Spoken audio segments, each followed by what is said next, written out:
Hey everyone, Kevin Lewis here with Home Life Benchmark Titus Realty. It's December and that means it's time for another monthly Fraser Valley market update.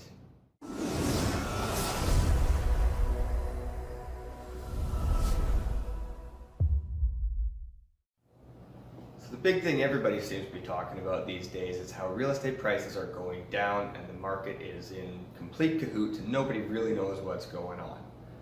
Well, if you look at the actual numbers and break them down, yeah, we are significantly lower for November 2018 compared to November 2017, but you have to keep in mind November 2017 was nearly a record year considering that the stress test cape was just announced and buyers were going absolutely crazy buying everything that came on the market under 500,000.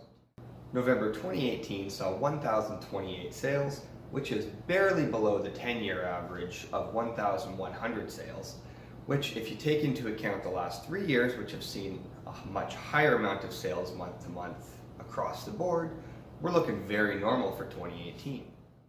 Despite the number of sales being down, we're still in what's considered to be a balanced market. A balanced market simply means that the number of homes that are listed for sale versus the ratio of homes that actually sell is somewhere between 12 and 20%.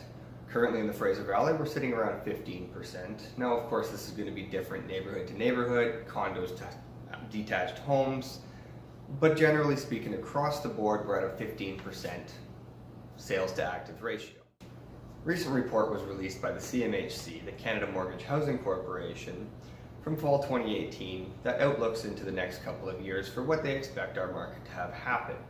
They take several things into account, such as new immigration, migration from other parts of Canada, interest rates, previous sales, new home builds, you name it. They're looking at it as far as what's going to happen to our market. They forecasted a 9% decrease in price values over 2019 and another 4% decrease in 2020. Now this is of course across Metro Vancouver, which includes everything from Vancouver, North Vancouver, all the way to Abbotsford. So what's going to happen in your home is obviously going to be slightly different than this number. I have a tendency to think that things west side of the Fraser River, Vancouver, Burnaby, are going to feel a slightly more impact than we will on the east side, considering that prices are so much further out of reach over there. Now, if you're thinking of buying in the near future, you're probably thinking, oh, well, if prices are going to come down 9%, well, best bet is to wait for that to happen and go ahead and purchase then. What you have to keep in mind is interest rates are also going to go up, and that's a large factor as to why prices are going to come down.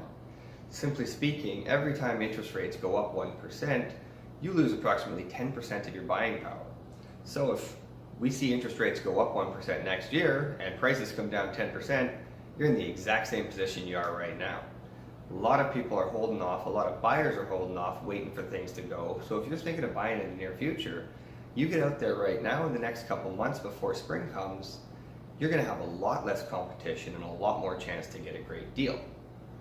Now, if you're thinking about selling, you might be saying, okay, well, if now's a good time to buy, it's a terrible time to sell. Well, I would disagree on that as well, considering that prices are going to come down, and depending on your situation, it may be a great time to sell. Take advantage of the high prices you're going to get now, probably the highest prices you'll see for the next 2 or 3 years. Take that money and move up into a bigger home. If you're thinking of downsizing, that might be the only market that I would consider to maybe wait for. But if that is in your thoughts, definitely give me a call. Let me know what you're thinking, and we'll go through your unique situation and see what's best for you.